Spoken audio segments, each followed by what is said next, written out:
Excuse me, पुढली गाडी कितीला आहे?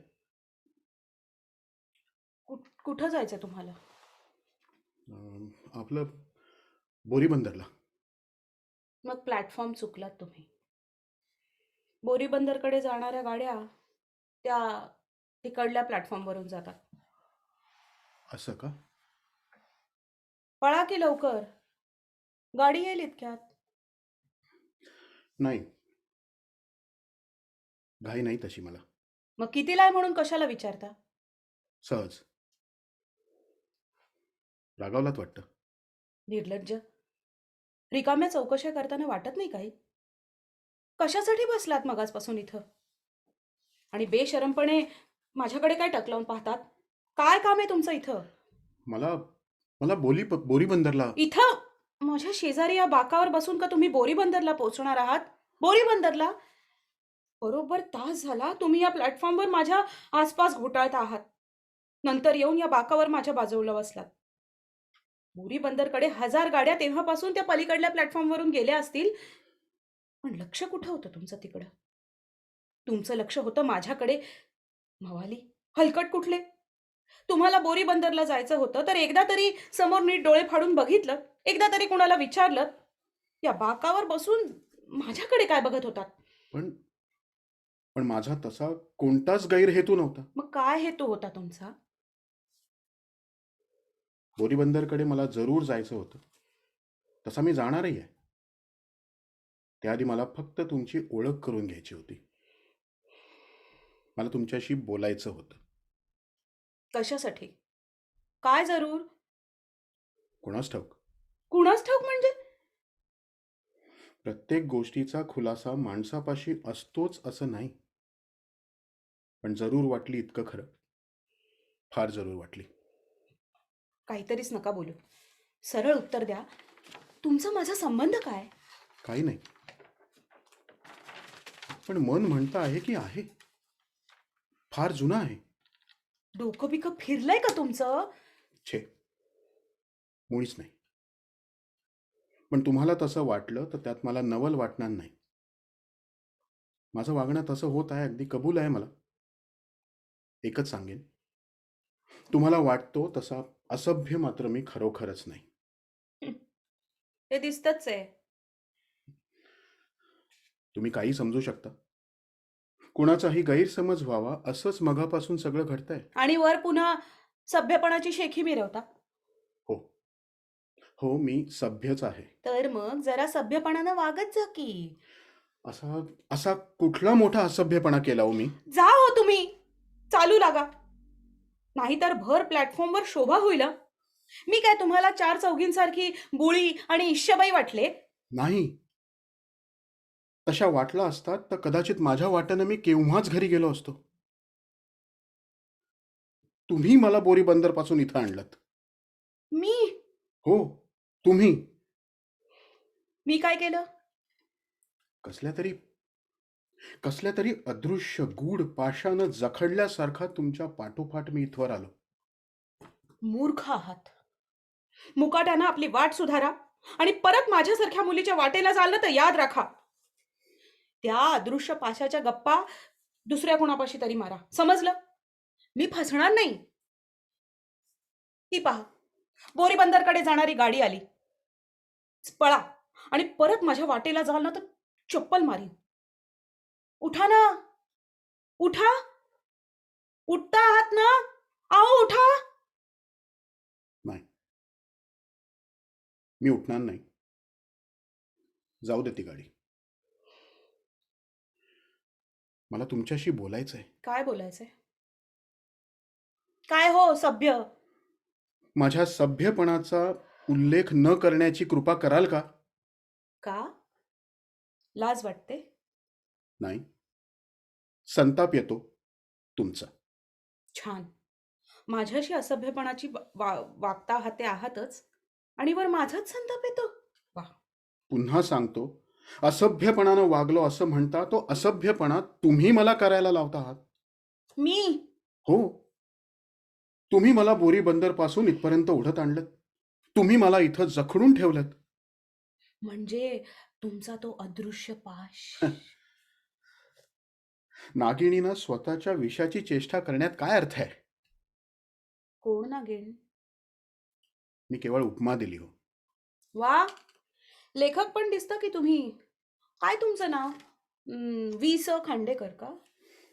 नाही, माझं नाव मधुकर व्यंकटेश पाठारे. मला भाऊ पाठारे असं म्हणतात. इम्पिरियल बँकेत कारकून आहे. गिरगावात राहतो. वा. हिंदुस्थानचे पंतप्रधान असल्याच्या थाटातच बोलता आहात की. यापेक्षा वेगळी कुठलीही पद्धत मला माहीत नाही. भाऊ नाव तुम्हाला शोभत नाही. का? दादा हे नाव जास्त बरं वाटतं. दादा पाठारे किंवा अधिक चांगलं म्हणजे गिरगावचे पाठारे दादा. माझ्या नावाबद्दलची चर्चा ताबडतोब बंद करा. तुम्हीच ती सुरू केली. मी म्हणते तुमचं हे तिरसट बोलणं ताबडतोब बंद करा आणि इथनं चालते व्हा. मी जाणार नाही.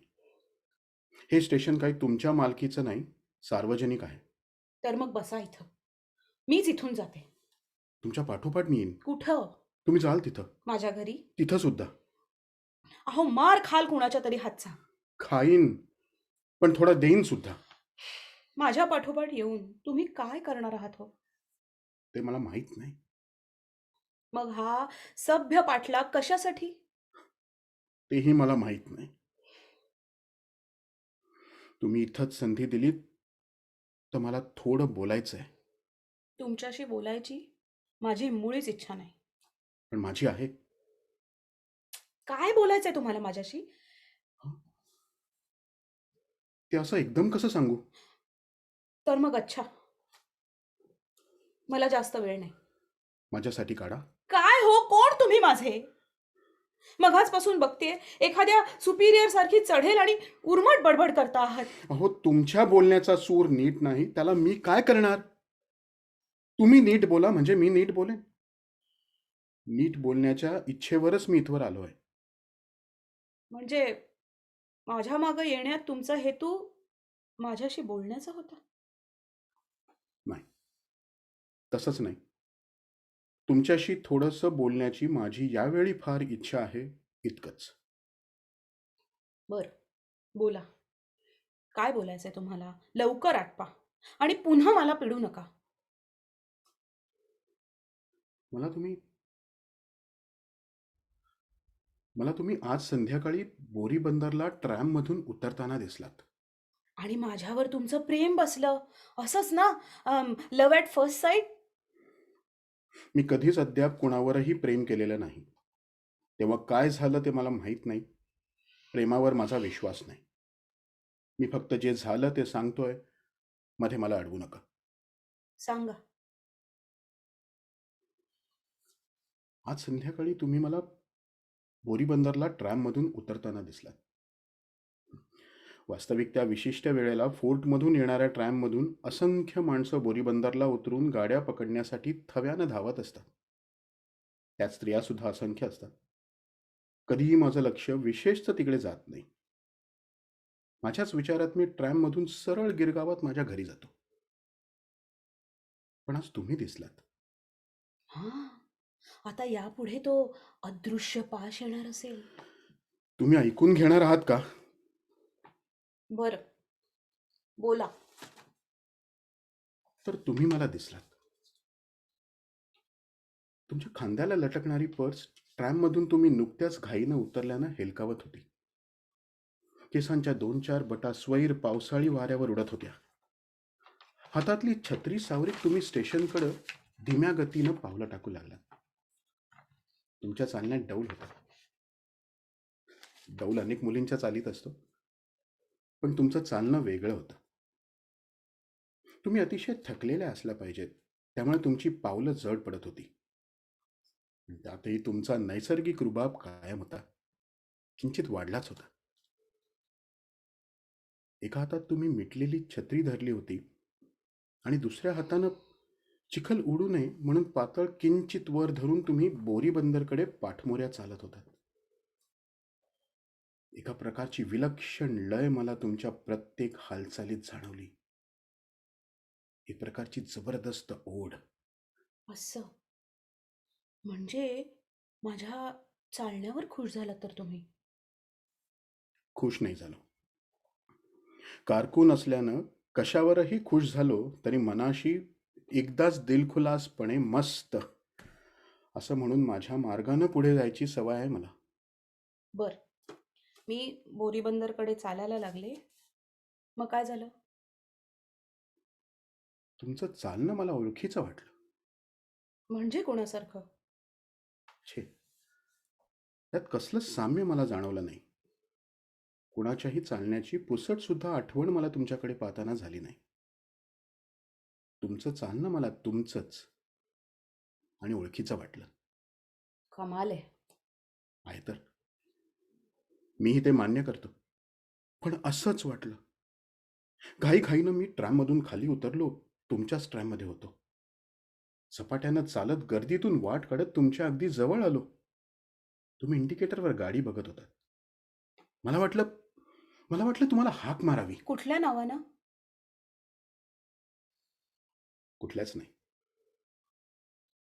तुमचं नाव कुठं माहीत होतं मला. मी तसाच तुमच्या पाठोपाठ बोरी बंदरच्या प्लॅटफॉर्मवर शिरलो. गाडीत चढलो. मला भीती वाटत होती की तुम्ही लेडीजमध्ये चढाल, पण पण नाही. तुम्ही ऑर्डिनरी डब्यात चढलात. आणि मी कोपऱ्यात उभा राहिलो. असं तिकीट बिकीट काढलं होतं का नाही? नाही, मला त्याचं स्मरणही झालं नाही. मग महाशय, आता परत कसे जाणार आहात? चेकरनं गाठलं म्हणजे? दंड भरेन. श्रीमंत आहात की? छे, गरीब आहे. जेमतेम घर भाड्यापुरतेच पैसे खिशात आहेत. आजच ते एकाकडून उसने घेतले होते. आज द्यायला हवे होते नेऊन मालकाकडे. आजचा वायदा होता. 3 महिन्यानंतर भाडं थकलं तर खटला होतो ना. 4 महिन्याचं थकलंय. मग दंड भरावा लागला तर कसा द्याल? नाही देता येणार. उद्या पुन्हा उसनवारी करीन तेव्हा जमेल. मालक शिव्या घालेल, पण भाडं घेईल. खटला नाही व्हायचा. एकूण बराच विचार करू शकता हा तुम्ही. देणेकऱ्यांचा विचार न करणंच अवघड असतं. पण हे सगळं विषयांतर झालं. गाडीत तुम्ही तुमच्या पर्समधून कसलंच एक पुस्तक काढून वाचू लागलात. काय बरं त्या पुस्तकाचं नाव? सुनीता, बरोबर? बरोबर. तुम्ही वाचू लागलात आणि मी तुमच्याकडे मंत्रमुग्ध होऊन पाहू लागलो. माझ्या स्वर्गीय सौंदर्यामुळे का? नाही, ओळखीमुळे. पण कुठली ओळख? तेच मला समजत नव्हतं. अद्याप तरी समजलं आहे का? नाही, पण कुठली तरी जुनी ओळख. वाचताना पुस्तक दुमडून पुढे धरण्याची तुमची पद्धत. मधूनच मान मोडून उजव्या हाताच्या तर्जनीनं डोळे चोळणं. मधूनच धनुष्याकृती भुमया वर नेऊन पापण्या किंचित मिटून स्तब्ध बसणं. वाचता वाचताच हातानं केसांच्या बंडखोर बटा कानामागं नेऊन ठेवणं आणि आणि कपाळाला चंद्रकोरीसारखी आडवी घडी पाडून इथे तिथे ओझरते कटाक्ष टाकणं. हे सर्व मला माझ्या परिचयाचं वाटलं, ओळखीचं, अगदी आठवणीतलं वाटलं, माझं वाटलं. तुमचं? हो, म्हणजे काय? दुसऱ्या कुठल्याच पद्धतीने सांगता येणार नाही. इतकंच माझं वाटलं. आश्चर्यच आहे. नंतर समोरच्या एका बाईच्या मांडीवरच्या छोट्या छोकऱ्याचा पाय तुम्हाला लागला. तुम्ही समोर बघितलं. क्षणभर लटक्या रागावलात आणि वेडरपणे तुमच्याकडे पाहणाऱ्या त्या गुंड छोकऱ्याकडे पाहून अपार वात्सल्यानं तुम्ही ओठातल्या ओठात पण गोड हसलात. बर, आणि मीही हसलो.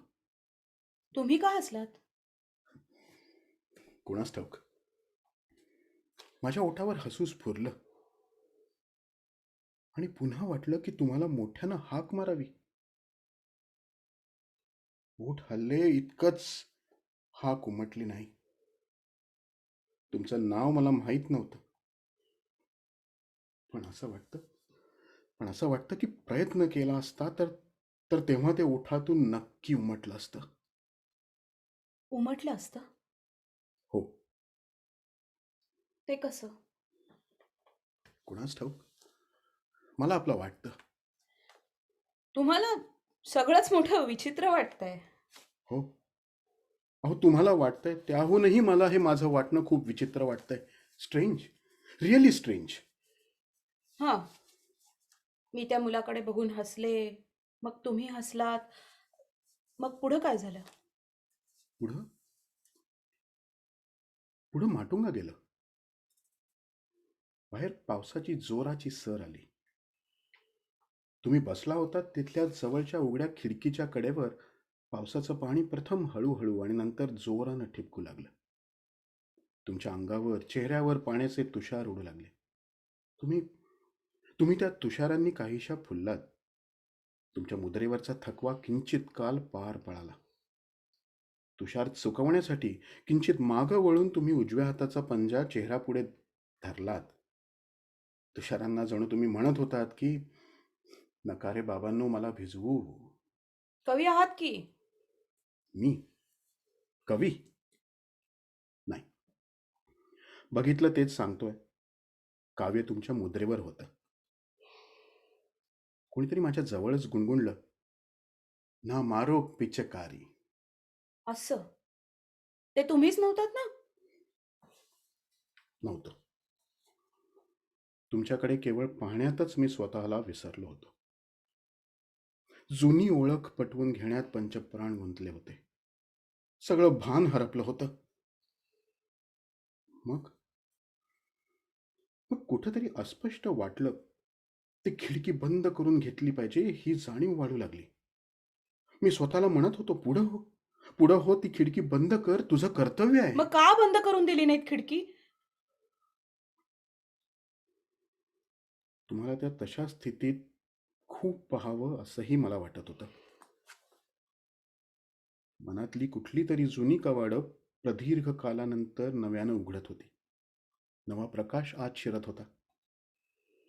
तितक्यात तितक्यात तुमच्या जवळच्या सिंधी गृहस्थानं ती खिडकी घाईघाईनं लावून घेतली आणि माझा माझा विरस झाला. म्हणजे मला भिजताना पाहायचं होतं तुम्हाला? हा कुठला सभ्यपणा हो? यात कुठला असभ्यपणा झाला? असभ्यपणा नाही तर काय? एका स्त्रीकडे अशा दृष्टीने बघायचं अहो, म्हणजे. मी भिजवत होतो का तुम्हाला? तुम्ही भिजत होतात आणि मी बेभान होऊन पाहत होतो. पण पाहणारा उभा डबा काय असभ्य होता असं म्हणाल का तुम्ही? पण तुमची माझी तर ओळख होती ना? जुनी ओळख, नाही का? हो. म्हणूनच मला वाटलं की पुढं होऊन ती खिडकी आधी बंद करावी. हो, मला वाटलं माझ्या माझ्या निमीला सर्दी होईल. निमी? कोण निमी? तुम्ही? तुमचं नाव आहे ना? माझं नाव हे नाहीये. असं नाही व्हायचं. असं नाही व्हायचं. तुमचं नाव हे नव्हे तर मग कुठलं? ते तुम्हाला काय करायचंय? माझं नाव हे नव्हे, तुम्ही चुकला. छे छे, असं नाही व्हायचं. हो, तुमचं नाव निर्मलच असलं पाहिजे. निर्मल. अहो मिस्टर, तुम्ही पोरगी चुकलात, मी ती नव्हे. जा बरं, चालू लागा आता. असं नाही व्हायचं. हो, तुमचं नाव निर्मल असलं पाहिजे. कशावरून? कशावरून? कुणास ठाऊक. हो, मला ते कळत नाहीये. मलाच ते कळत नाहीये. पण असलं पाहिजे हो, तुमचं नाव निर्मलच असलं पाहिजे. आहे का? नाही. बरं, त्या माणसानं ती खिडकी बंद केली. पुढं काय झालं? पुढं पुढं याच स्टेशनवर गाडी थांबली. कुर्ला आला तशा तुम्ही उठलात. पर्स आणि छत्री सावरीत माझ्या अंगावरून डब्याच्या दाराकडे आलात. फार जवळून मला तुमचं दर्शन घडलं. आत्ता आहोत ना, याही पेक्षा क्षणभर आपण जवळ आलो. धक्का मारलात तो तुम्हीच वाटतं. नाही, तुम्हाला मी स्पर्शही केलेला नाही. तुम्हाला मी वाट करून दिली, गर्दी अडवून नीट उतरण्याला जागा करून दिली. जणू जणू राणी उतरीत होती आणि रक्षकानं गर्दी रोखली होती. केवढी धन्यता वाटली मला. तुमच्या मुद्रेवरच्या बारीक सारीक खुणा मला तेव्हाच ओळखायला मिळाल्या. पाहायला. नाही, ओळखायलाच. तुमच्या डाव्या गालावरचा तीळ, कपाळावरची खूप पडल्याची खूण, नागपुडी जवळची बारीक जामखीड, हे सगळं मला दिसलं. आणि हेच सगळं जणू मी खूप दिवस शोधित होतो. असा आनंद झाला मला. पुन्हा वाटलं की मी तुम्हाला. हाक मारावी. चुकीच्या नावानं. हो ना? असं होणार नाही, असं होणार नाही हो. तुमचं नाव. हा. मग मी गाडीतून उतरून इथं या बाकावर येऊन बसले. पुढं काय वाटलं तुम्हाला? नावाचं जाऊ द्या. मी मी वेड्यासारखा तुमच्याकडे पुन्हा पुन्हा पाहत होतो. समाधानच होत नव्हतं. तुमची माझी किंचित कालानं पुन्हा कायमची ताटातूट होणार. आपण पुन्हा एकमेकांपासून दूर दूर जाणार. कदाचित तुम्ही मला पुन्हा दिसणार सुद्धा नाहीत, ही कल्पनाच मला सहन होत नव्हती. ही कल्पना मला वैरिणीसारखी वाटत होती. असं होता कामा नये असं जोरानं वाटत होतं. काहीही करून असं होऊ देता कामा नये असं सारखं वाटत होतं. नुकतीच पटलेली ही जुनी ओळख, ही ओळख विस्मृतीच्या खाईत आणि अज्ञाताच्या अंधारात काही क्षणांनी कायमची लोटली जाणार, ही कल्पना मला अक्षरशः जाळत होती. मला पोळून काढत होती. मी मनाशी ओरडून म्हटलं की की असं होता कामा नये. माझ्या निमाशी मी. तुमची निमा? क्षमा करा, पण मला असंच वाटलं. माझ्या निमाशी मला बोललं पाहिजे असं मला वाटलं. ओळख टिकवण्याचा निदान प्रयत्न यावेळी तरी केला पाहिजे असं मला वाटलं. निमाला असं पुन्हा दूर जाऊ देता कामा नये. पुन्हा? काय म्हणालो मी? निमाला असं पुन्हा दूर जाऊ देता कामा नये असं म्हणालात तुम्ही. हे पुन्हा प्रकरण काय आहे? कुणाच ठाऊक, मी भानावर नव्हतो. मला ना वेळ लागेल आता हे तुमचं सगळं ऐकून. मला तर तुम्हाला कधीही स्वप्नात सुद्धा बघितल्याचं आठवत नाही. तुमचं नाव सुद्धा मी कधी ऐकलेलं नाही. आज प्रथमच तुम्ही मला भेटता आणि हे फार सगळं. त्रास दिलाय मी तुम्हाला, मला जाणीव आहे त्याची. पण माझा खरोखरच इलाज नव्हता. अहो, माझी माझी विचित्र परिस्थिती फक्त तुम्हीच कदाचित समजू शकाल. आणि आणि तुम्हीही जर का ती समजू शकला नाहीत तर दुर्दैव माझं. मला काहीच समजेन असं झालंय. बर मी जाऊ आता. हा, अ, तुम्ही तुम्ही कुठे जाणार आहात? इथून लांब कुठेतरी एकटीच जाऊन बसणार आहे. माझ्या गाडीची वेळ होत आली ना, 4-5च मिनिटं राहिलेत आता. चेंबूरला राहता तुम्ही? का? या प्लॅटफॉर्मला चेंबूर मानपूरच्याच गाड्या येतात ना? हो.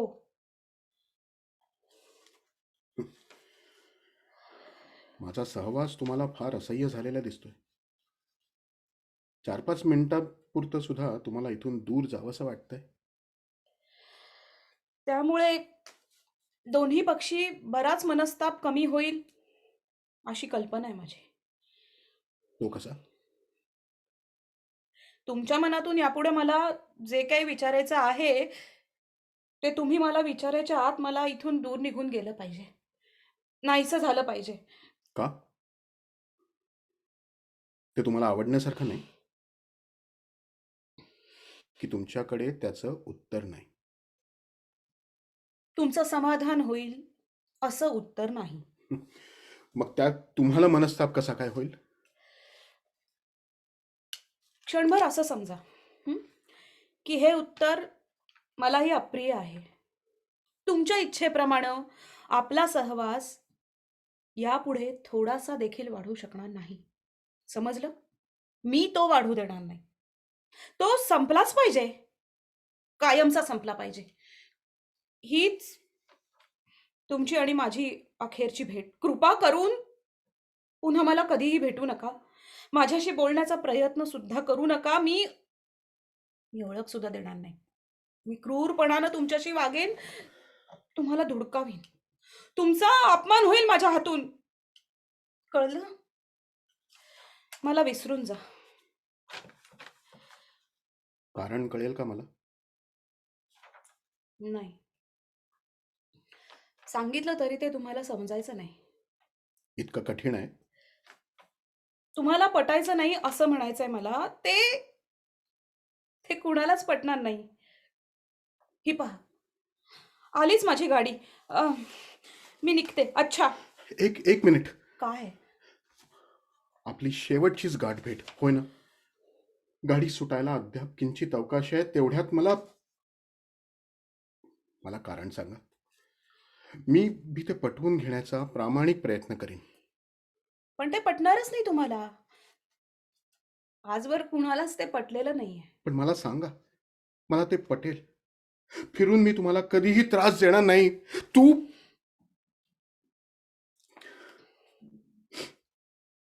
तुम्ही सुखात राहावं अशीच माझी इच्छा आहे. का हसला? तुम्ही सुखी होऊ शकणार नाही का? तुमच्याशी खोटं बोलणं भयंकर जड जातंय मला. आणि खरं बोलणं अवघड वाटतंय. नाही. मी भयंकर दुःखीच राहणार आहे. का? काहीतरी अतिशय मोलाचं गमवावं माणसानं. मग त्याला कसं वाटतं? दुःख वाटतं, अपार दुःख वाटतं. मला वाटेल ते. पण तुम्ही काय गमावलंय? तुमची सुद्धा अशीच कोणाशी ताटातूट झाली आहे का? चला, आता गाडीत बसते मी. अहो, सिग्नल पडला की. अच्छा. अच्छा. अखेर तुम्ही कारण न सांगताच इकडनं. अहं. लावून नाही घ्यायचं हं मनाला. सांगते ऐका कारण. एका मध्यम स्थितीतल्या मोठ्या कुटुंबातली मी एकुलती एक मिळवती मुलगी आहे. सर्वात मोठी मीच फक्त मिळवते. परिस्थितीमुळं या कुटुंबाशी माझं नशीब कायमचं जखडलं गेलंय हो. मला वेगळं अस्तित्वच नाही. असून चालणार नाही. असताच कामा नाहीये. कळलं कारण? हो. म्हटलंच होतं ना तुम्हाला. नाही पटणार ते कारण. कुणालाच पटत नाही. अच्छा. तुम्ही तुमचं नाव नाही सांगितलं. निर्मल. निमा. ह्याच नावानं हाक मारीत चला मला. कोण ऐकेल ती हाक? मी नेहमी ऐकेन. आणि तुमची आठवण ठेवीन. मधुकर.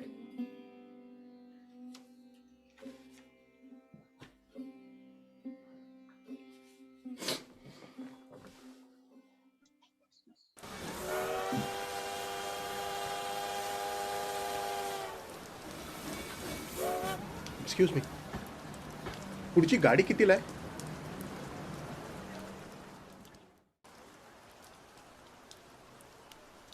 एकांकिकेचं नाव, ओळख, लेखक विजय तेंडुलकर, दिग्दर्शिका अंजली भिडे, सादरकर्ते अंजली भिडे, अनिरुद्ध भिडे, पार्श्वसंगीत, संगीत संयोजन सायली भिडे, अद्वैत जोशी. आता आपण लगेचच दुसऱ्या एकांकिकेला सुरुवात करूयात. दुसरी एकांकिका देखील तेंडुलकरांचीच आहे.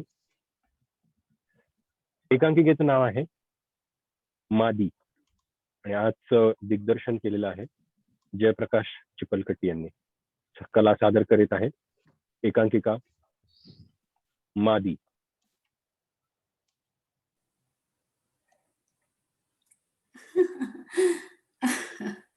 हो हो हो ठीक आहे, थँक्यू. कुलूप काढण्याचा आवाज. नंतर दार लोटलं जातं. एक तरुण स्त्री आणि एक तरुण पुरुष आत येतात. स्त्री अगदी अद्ययावत, सुंदर. पुरुष अगदी साधा. स्त्री पहिल्याच पावलानंतर मागे वळून दाराबाहेर पाहत, अच्छा. थँक्यू. हा, थँक्यू. किंचित काल तशीच.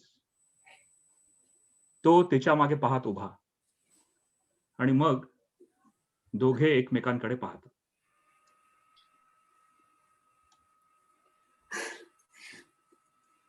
तू बाकी काही काही वेळा कमालच करतोस बघ बधू. काय तुझ्या डोक्यातून निघेल एक एक. हं. हं, बरी आहे खोली तशी ही.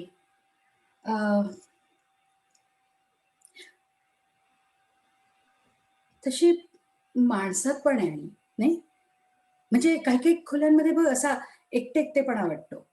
तसं ह्याच्यात नाही वाटत आहे. प्रायव्हसी पण आहे.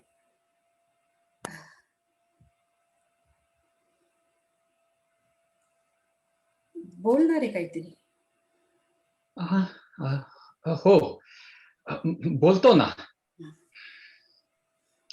चांगली आहे. तू म्हणजे ना तसलाच. बोल म्हटलं तर कुठे 2 शब्द निघाले. चांगली आहे. मग आणखी काय बोलू? संपले का मराठीतले शब्द? तसं नव्हे ग. पण न बोलण्यातही खूप असतं. पण ते मला कसं समजावं? तेही खरंच. प्रवास कसा झाला तुझा? बरा झाला. तसलीच गाडी, तोच वर्ग. जसं काही फार प्रवास करतोस तू. तसं नव्हे. शिष्टच आहेस फार तू. आमच्या गाडीला ना ही गर्दी. माय गॉड. हम्म, बसचा डबा पण सगळ्या बस भरलेल्या. हम्म. पण दिली मला एकाने जागा. पारशी होत आहे. म्हातारा होता. एवढासा प्रवास. मुंबई ते खंडाळा. पण फार मोठा वाटला मला तो. संपूच नाही असा वाटला. तुला नाही वाटलं? काय उपयोग?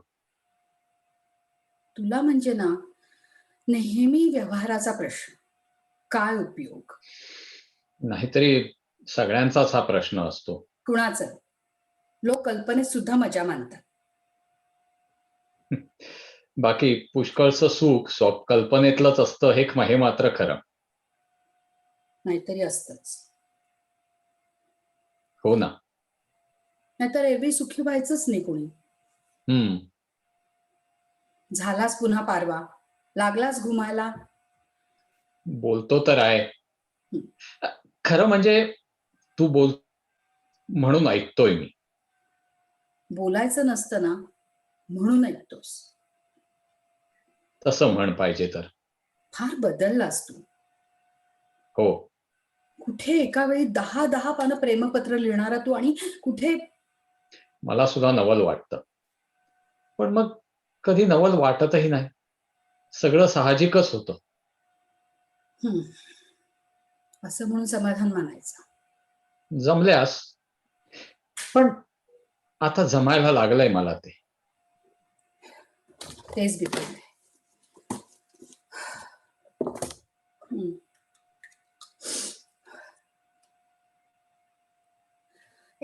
पुढची गाडी इथे कधी येणार आहे रे? परत विसरले मी. 6:40. 1.5 तास आहे अजून. हा. त्यांना ना आता फुकट माझ्यामुळे त्रास होणार आहे बघ. आदल्या गाडीला मी येणार होते असं सांगितलं होतं म्हणून पुण्याच्या स्टेशनवर येतील ते. काळजी करतील, शोधाशोध करतील, मग पुढच्या गाडीची वाट पाहत बसतील आणि पुन्हा एवढं सगळं करून चिडणारही नाही. मलाच मग काहीतरी खोटं सांगावं लागेल. पहिलं सत्य. I am really sorry. अरे कशाबद्दल? नाही म्हणजे माझ्यासाठी तू उगाच. हा, तुला काही हवंय? खाली मॅनेजरला सांगतो ना, चहा, कॉफी, ड्रिंक, जेवण. नाही नाही, नको नको. अरे तसं थोडंसं खाणं झालंय माझं गाडीमध्ये. म्हणजे अरे समोरच्याच सीटमध्ये सिंधीबाईने आग्रहाने दिलं, खावं लागलं मग मला. सिनेमा नटी समजली ती मला. म्हणाली मग नसला तर होत का नाही. मी महाराष्ट्रीयन आहे ना, त्याचं तिला आश्चर्यच वाटलं.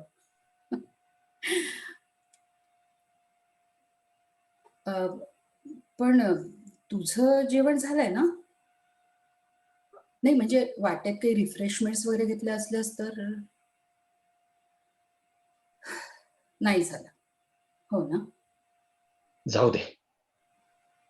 मगाशी गाडीतून तू माझ्या पुढ्यात उतरलीस ना मंदा, अशी स्वप्नासारखी, कवितेच्या चरणासारखी.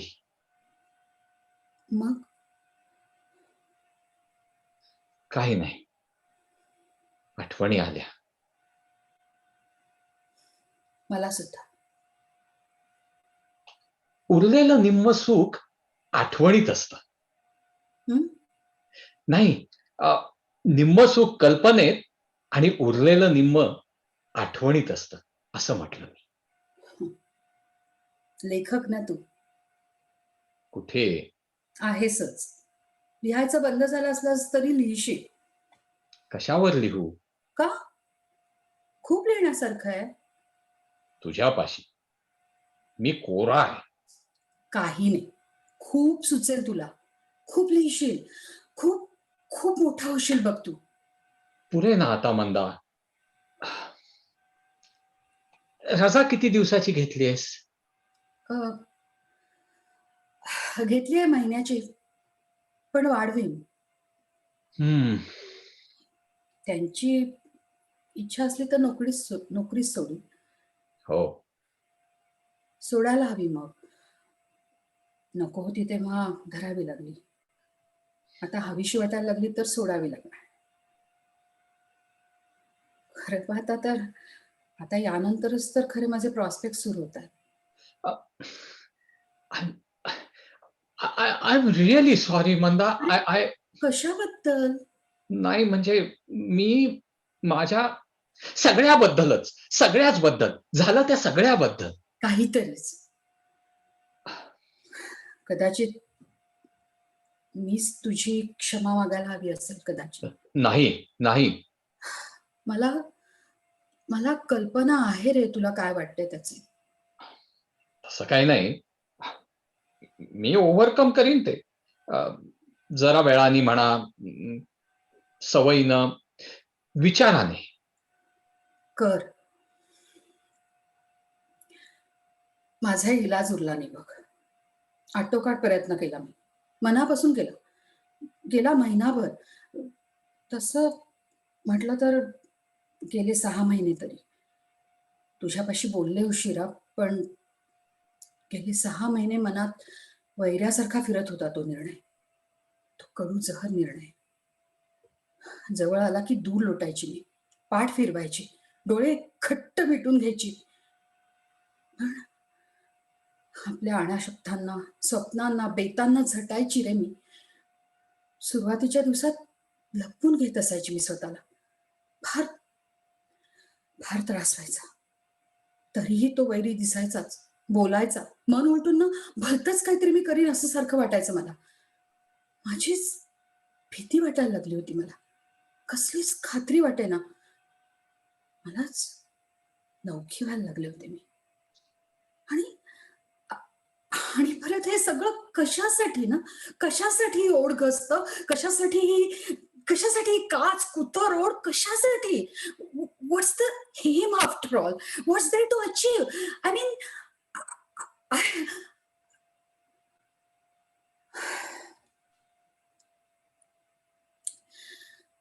थकले मी. आय होप तू समजू शकशील. मला कल्पना आहे. पण आता काय व्हायचं ना, ते माझं एकट्याचं होईल. ते तरी सुख आहे.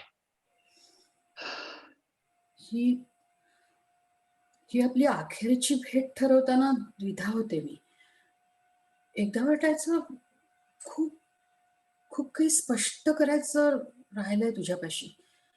खूप सांगायचं राहिलंय.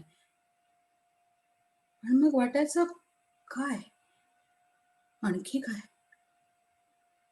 आता आणखी काय? तेही खरंच. पण घाईनं निरोप घेण्याची चुटपूट नको होती मला. थोडक्यासाठी माणूस चुकतं आणि मग त्याला आयुष्यभर तेवढीच टोचणी. पण पण तसं म्हटलं ना तर घेतला तोच निर्णय आपण शहाणपणाचा घेतला. निदान निदान कमी मनस्तापाचा. तुला, मला. पण विचाराला हे पटलं तरी मनाचं समाधान व्हायचं ना, होतच नाही. मनाला काढण्या लागतात. पाणी पाणी होतं जीवाचं. इतक्या वर्षानंतर सारं सोडून जायचं असंच अर्ध्यावरच. माझ्या नालायकी पैच. नाही नाही, असंच काय नाही काही. अरे, कुणाच्या तरी फार मोठ्या अपेक्षांना कमी पडणारा माणूस नालायकच असतो असं काही नाही काही. मी आहे. पण मला पण बघ ना, मलाही राहवलंच नाही ना त्या सगळ्या काही अपेक्षा केल्याशिवाय. माझ्या नकळत मी त्या करायला लागले की की तू खूप खूप मोठा लेखक व्हावास, खूप मोठा. पुरे पुरे आता. तसल्या शब्दांची झळ सोसवत नाही आता. त्रास होतो तुला, हो ना? थोडासा. आता काहीतरी चांगलं बोलू आपण, मजेचं. ठीक आहे, बोल. मी मजेचं तरी काय बोलायचं. रजा दिली बरी तुला साहेबाने. अरे, मी आपलं सरळ सांगून टाकलं, रजा हवी म्हणजे हवी. म्हटलं हवी तर बिनपगारी द्या. गेली मुकाट्यात. आपल्याला कोण अडवणार? आणि साहेबांनी नाकारली असती ना तर मी वरच्या साहेबांपर्यंत गेले असते. तोही आहे माझ्या ओळखीचा. परवा बसला उभी होते ना तर लिफ्ट दिली त्याने मला ऑफिसपर्यंत आपल्या मोटारीतून. नवीन फियाटचं मॉडेल घेतलं हल्लीच त्याने. काय मस्त आहे. बसला रे मोठी रांग असली ना की कुणी ना कुणी लिफ्ट देतच बघ. मला अनुभव नाही. का पुरुषांना पण लिफ्ट देतात की कारवाले. तोही अनुभव नाही मला. पेसिमिस्टिक. नाहीतर काय, तुला नेहमीच अभिमान वाटत आलाय ना तुझ्या निराशावादी, निष्क्रिय, महत्वाकांक्षाशिवाय असण्यात, लहान असण्यात, तुझ्या म्हणण्याप्रमाणे लहान मासा असण्यात.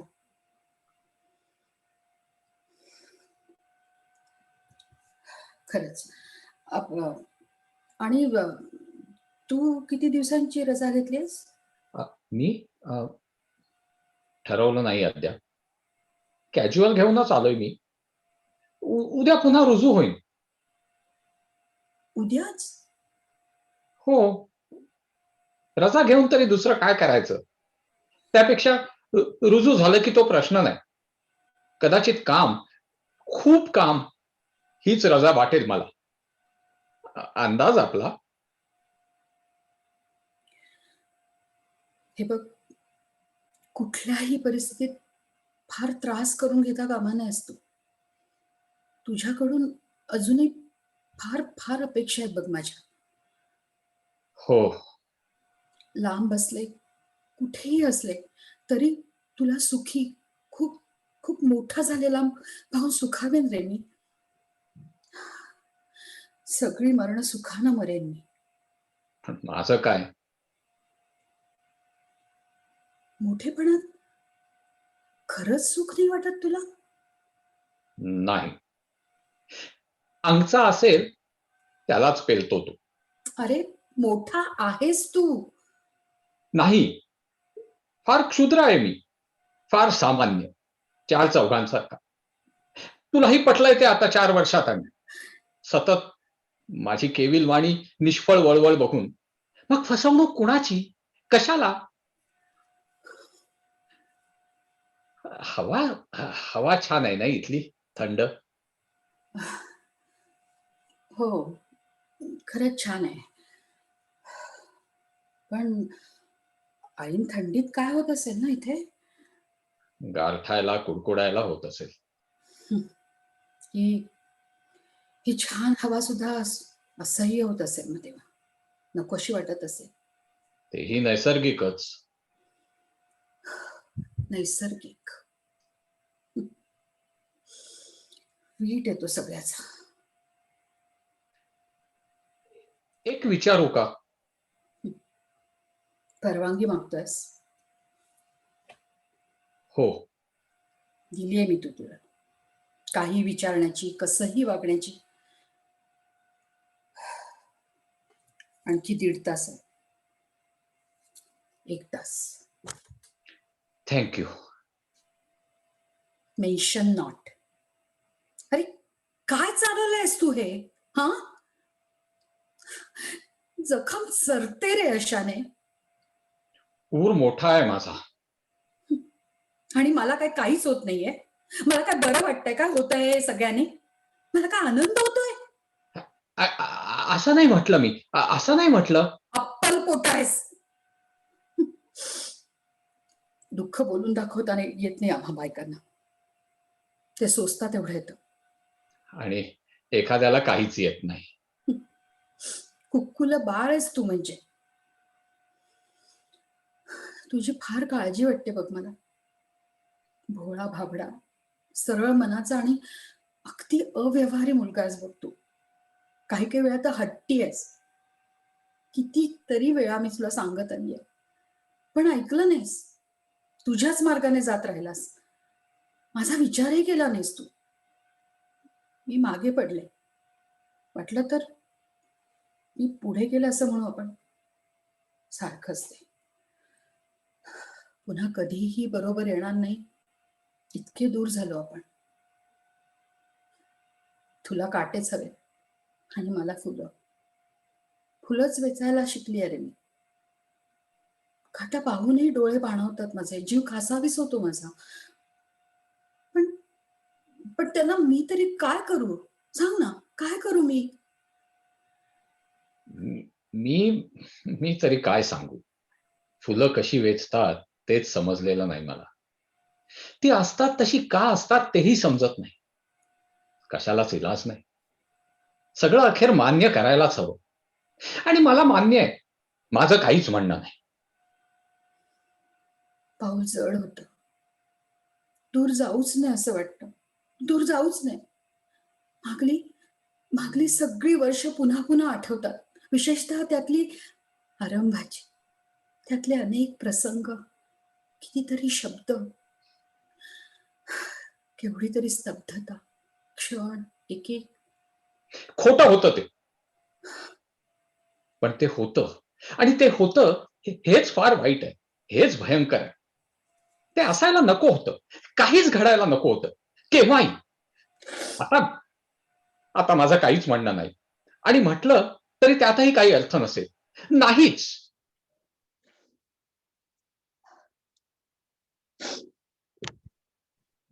आपण आपण फिरून येऊयात का? इथेच जवळ कुठेतरी मोकळ्यावर बाहेर. चल चल चल. अ, नाही तर नको. नकोच. हवा हवा फारच थंड आहे इथली. मला थंडी वाजतेय. रस्त्यात परत अजून वाजेल. आत्ताच वाजायला लागले. माणसाला काहीच का विसरता येऊ नये. चल बाहेर जाऊ आपण. चल. आणि काही कळेनासं होतं बघ मला. मूढ होते मी, भीती होते. का? का? तूच विचारतोयस? अरे आयुष्यभर उराशी कवटाळायचं, तेच सुरगळून फेकून द्यायचं, त्याचं चिटोरं पण बिनशर्त कबूल करायचं, न रडता न चिडता, आक्रोशाशिवाय ह्याच देहानं याच उरानं आतडी पिळवटून निघतात रे. मरावंसं वाटतं. आपल्या आपल्या इंद्रधनुष्याच्या तुकड्याचं अखेर हे असं झालं. हे असं सारे रंग फुटून वेगळे झालेत बघ त्याचे. सर्व भर रक्त काढतात ते एकेका जाणीवेतून. रक्तानं चिंब होतं मन, चिंब होते मी. पुन्हा पुन्हा. फार वाईट आहे मी मंदा. फार नाही वाईट आहे. नाही रे, नाही मधू. तसं वाटून घेऊ नकोस तू. हे बघ, माझं तसं फार काही वाईट नाही झालेलं. मी मी ठीक आहे तशी. हे बघ, हं, हे बघ. पण तुझ्या तुझ्या काळजीने मात्र जळते रे मी. मी म्हणतो काय जरूर आहे काळजीची? जे घडलं त्याची कशाला काळजी? जे घडायचं त्याची काळजी. जे घडून चुकलं, हुकलं, कायमचं हरवून गेलं, त्याची कशाला काळजी? असं असं काय बोलतोयस रे तू? जे असलं तरी नसल्यासारखंच, त्याची कशाला काळजी करायची? त्याची कशाला खंत? कशाला त्याचा विचार? तू तू तसं नाहीस. तू मावळतीला उगवतीचे हिशोब मांडायचे, रात्रीत दिवसाच्या क्षणांसाठी बोटं मोडायची, कोरड्या वाळूत ओसरलेल्या भरतीचे अवशेष वेचायचे. कशाला? मी मी रडेन बघ मी. मनातच रडायचं, मनातच सारा आक्रोश. मनातल्या मनात. मधू, मनात जगायचं, मनात मरायचं, मनात धावायचं आणि मनात हपापायचं. विसावा मनाचा, तडफडीला मनच, होलपट मनाचीच आणि व्याधही मनच. आणि मग आणि मग मधू, तू आहेस अजून इथे? मधू. नाही, चुकून विचारलं मी, चुकून बोलून गेलो. मधू, मधू, मी तुझी आहे. काही झालं तरी, लग्न झालं तरी, आयुष्यभर मी तुझी आहे मधू. माझ्या इच्छेविरुद्ध तुझी आहे. मी आणखी कुणाची होऊ शकणार नाही मधू. कधीच नाही, कधीही नाही. पण लग्न लग्न मात्र करायलाच हवं मला. त्याला इलाज नाही माझा. ते ते आता ठरलंय. ते आई बाबांचं समाधान आहे त्यात. आणि तसं म्हटलं तर थोडंसं माझं. मी मी नाकबूल करत नाही ते. सुख हवंय मला. सुखवस्तू आयुष्य हवंय मला. मला कष्ट मानवत नाही. उन्ह सहावत नाही. प्रयत्न केला मी. फार प्रयत्न केला. 4 वर्ष चिकाटीने. मलाही नाकारता येणार नाहीये. नाही येणार. आणि होरपळले, पोळले, हसत मुखाने. पण पण स्वतःच्या मनासारखं काहीच होत नाही म्हटल्यावर दुसरं काय करायचं माणसाने? हं? मला मला माझ्या आई-बाबांना तरी आता सुखी पाहायचं. त्यांना का आणखी दुःख ना? कुणालाच का आणखी दुःख? तुला तुला नाही समजायचं कदाचित मला. तुला पटणार नाही. पण पण मी अरे अशीच आहे. मला माझ्या आई-बाबांना दुःखी पाहवत नाही. मला मला तर कुणालाच दुःखी पाहवत नाही. मला कुत्र्या-मांजरांना सुद्धा वेदनेला कळवताना पाहवत नाही रे मधू. कुत्र्या-मांजरांचं दुःख सुद्धा असह्य होतं मला. म्हणून मी मी सदा दुःखीच होते. मला दुःखी व्हायचा सोसच आहे. मी कधीच सुखी होत नाही. होणारही नाही. कधीच नाही. हे क्षणभर सुद्धा. तुला खरं वाटत नाहीये. काहीच. तुझा विश्वास बसत नाहीये. कुणाचाच विश्वास बसत नाही. चालेल न बसला तरी चालेल, पण माझ्या नवऱ्याला सुद्धा दुःखी पावणार नाही माझ्या जीव. त्याला सुद्धा सुख दिलं पाहिजे मला. त्याला भरपूर सुख दिलं पाहिजे. अकंठ. त्यात त्यात माझं मन नसलं तरी मन मारून शरीराचा जीवाचा अगदी कोडमारा करून अकांत करून सोळा मुळा करून मी रडेन आणि तो खदखदा हसत राहील. मी अतृप्तीने जळत पिचत असताना तो स्वर्गीय तृप्तीत डुंबेल. मी प्राणांतिक यातनात बुडून गुदमरत मरत असताना तो सुखानं फुलेल. पिसा होईल, बेहोश होईल, बेहोश होईल तो. बेहोश, बेहोश, बेहोश होईल तो. बिचारा. त्याची त्याची किंवा येते तुला त्याची तुला नाहीये. नाही नाहीये. द्वेषानं जळू लागलीये मी. हे बघ मंदा, तो श्रीमंत आहे, सुविद्य आहे, प्रतिष्ठित आहे, महत्वाकांक्षी आहे आणि तो तुझ्या आई वडिलांची निवड आहे. त्याला तुझ्याबद्दल फार वाटतं. म्हणूनच जळलं पाहिजे मला. मुकाट्याने हसत मुखाने. खरं वागून कधीच कुणाला सुखी करता येणार नाही. मी शिकले हा कटू धडा. मी खरी वागले आणि तू दुःखी झालास. मी असमाधानीच राहिले. इथवर ताणलं गेलं सर. इथवर तुटेपर्यंत. पण निदान आता तो ताण तरी तुटेल. आणि मग तू लांब, मी लांब. तुझं जग वेगळं, माझं जग वेगळं. तू हा असा आणि मी आणखी कोणाची. मी आणखीच कोणी. मी परकी. रेशमाचं आणखी एक चिवट सूत तुटायचं आणि पुन्हा नवीन टांगणी सुरू. नवा पीळ, नवी कसरत, नवीन ताण आणि मग पुन्हा एकदा तुटायचं. पुन्हा एकदा टांगायचं. किती वेळा, किती वेळा. तो स्वभाव होत असेल मग. तीच जनरीत, तेच असणं. तोच स्वर्ग, नरक, नरक. का रे हे सगळं माझ्याच वाट्याला आलं. का तू मला स्पर्श केलास. काही कीड लावलीस का. एक नवीन लाजीरवाण्या खडतर सुंदर जिण्याची ओढ दिलीस तू मला. ओढ शिकवलीस तू. तू पेरलंस आणि आता नंतरच्या भाराखाली मी मात्र खसतीये, वागतीये, पार भुईत चाललीये.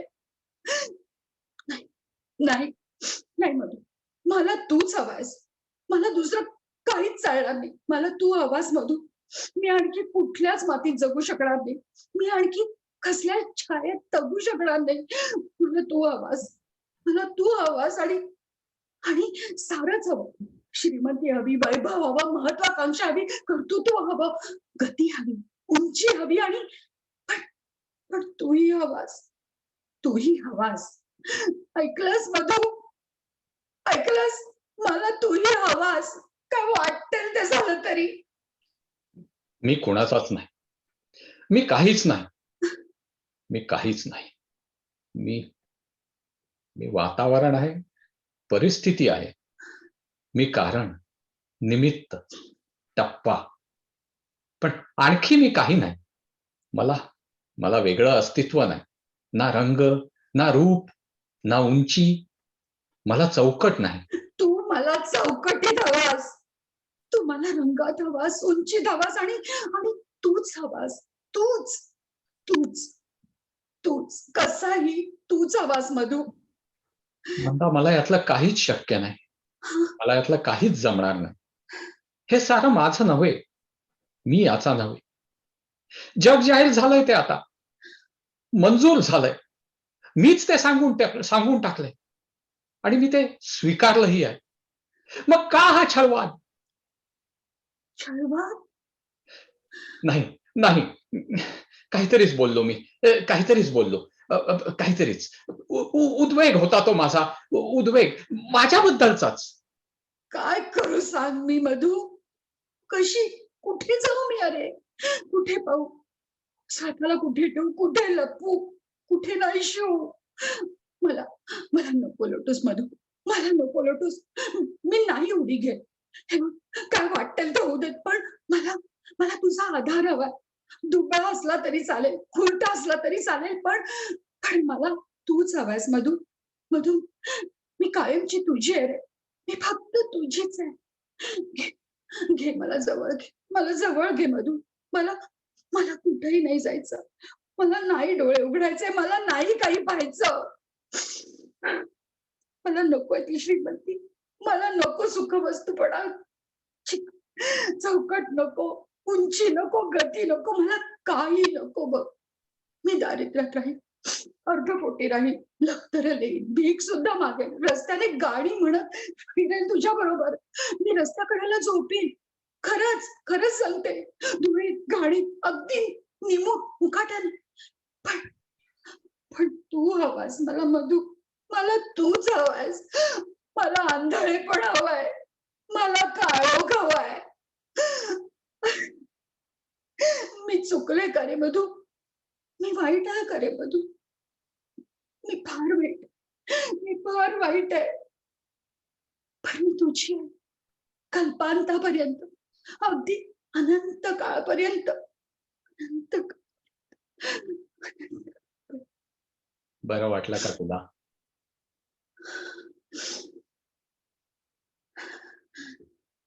हो, फार बरं वाटतंय. गाडीला पाऊण तास उरला. मला घट्ट जवळ घे रे. मी तुझी आहे, मी तुझी आहे. मला मला तुझ्या जवळ राहायचंय, फक्त तुझ्या जवळ. निघायला अर्धा तास उरला. तुझ्याशिवाय जगणं अशक्य आहे. शक्य नाही मला. तुझ्याशिवाय राहणं शक्य नाही, शक्य नाही. अर्ध्या तासात निघायला हवं आपल्याला. मला जायचं नाहीये मधू, मला जायचं नाही. मला पाहायचं नाही, मला जायचं नाहीये. आता सारं फक्त अर्धा तास. काळ थांबू दे रे, काळ थांबू दे. एक एक निमिष सरतय, हा क्षण संपूच नाही. एक एक मिनिट संपतय. थांबव मधू, काळ थांबव, काळ थांबव, काळ थांबव मधू. काळ धावत सुटलाय, पण काळ फार मंद धावतोय. संपू नये हा क्षण, ही वेळ, हा सहवास, ही मिठी, ही मिठी संपूच नाही, संपूच नाही. किंचित काळात सगळं संपेल, सारं संपेल, सारं संपेल. संपावं असं वाटतं तुला? सारं संपावं असं वाटतं तुला? हो, हो हो, सारं सारं संपावं असं वाटतं तुला? ठीक आहे.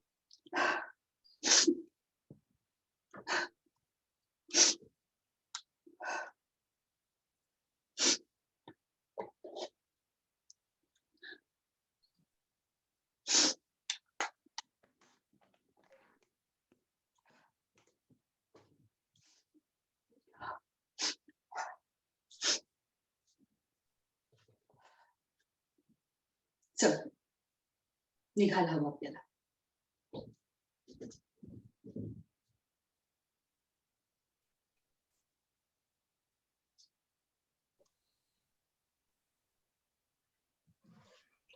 कला सादर करीत आहे एकांकिका मादी, लेखक विजय तेंडुलकर, सादर करते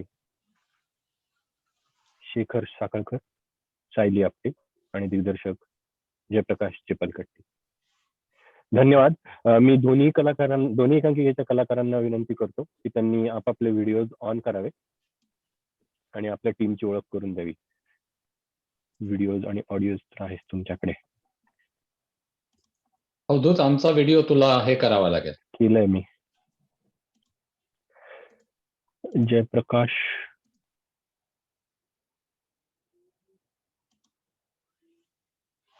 ओके. अंजली, तुला तुझ्या एकांकिकेबद्दल सांगायचं. तो आमची एकांकिका ओळख by Vijay Tendulkar. I would like Anand काकाचे खूप खूप आभार. त्याने ह्या स्क्रिप्टसाठी आमचा विचार केला आणि त्याच्यावर काम करायला दिलं. कलाचे आभार. आणि आजच कळलं की हा 50वा महिना आहे आणि 75वी स्क्रिप्ट आहे. So that was another privilege. पण I would like to introduce my team. Aniruddha Bhide, Sayali Bhide आणि ह्याचे सगळे ट्रॅक्स अद्वैतने करून दिलेत. अद्वैत जोशी, त्याला फक्त आज जमलं नाही आहे जॉईन करायला, पण त्याने सगळं समजून घेऊन जसं सांगितलं होतं त्या टायमिंगप्रमाणे फार सुंदर ट्रॅक्स बनवून दिले. सो त्याचेही आभार. That's all. थँक्यू. जयप्रकाश, तुला तुझ्या टीमची ओळख करून दे. आणि हो, अगदी थोडा वेळ आमच्याकडे होते, जवळजवळ मे बी 6 ते 7 दिवस. त्यामुळे सायली आणि शेखर दोघांना धन्यवाद. एकदम त्यांनी शेवटच्या क्षणी आमच्या एक 4-5 प्रॅक्टिसेस झाल्या, पण फार छान वाचलं असं मला वाटलं. आणि दुसरी गोष्ट, दिग्दर्शन केलंय हे फार अयोग्य प्रकार आहे. त्याच्यात दिग्दर्शन करण्यासारखं काही नव्हतं.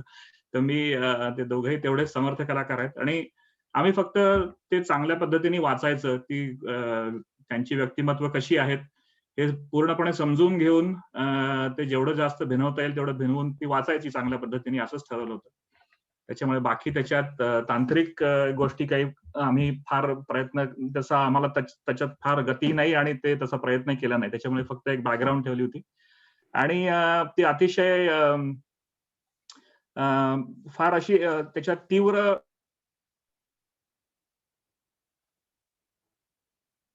आय थिंक त्याच्या नेट कनेक्शनला काहीतरी इश्यू झाला असावा. एनिवे, मी आता सगळ्यांचे लाईन्स ओपन करत आहे. तुम्हाला ते नोटिफिकेशन आलं असेल. तुम्हाला आपला अभिप्राय द्यायचा असेल तर अनम्यूट करून नक्कीच बोलू शकता. काय बोलणार? तेच बोलायचं. कोण बोललं हे? कोण बोललाय?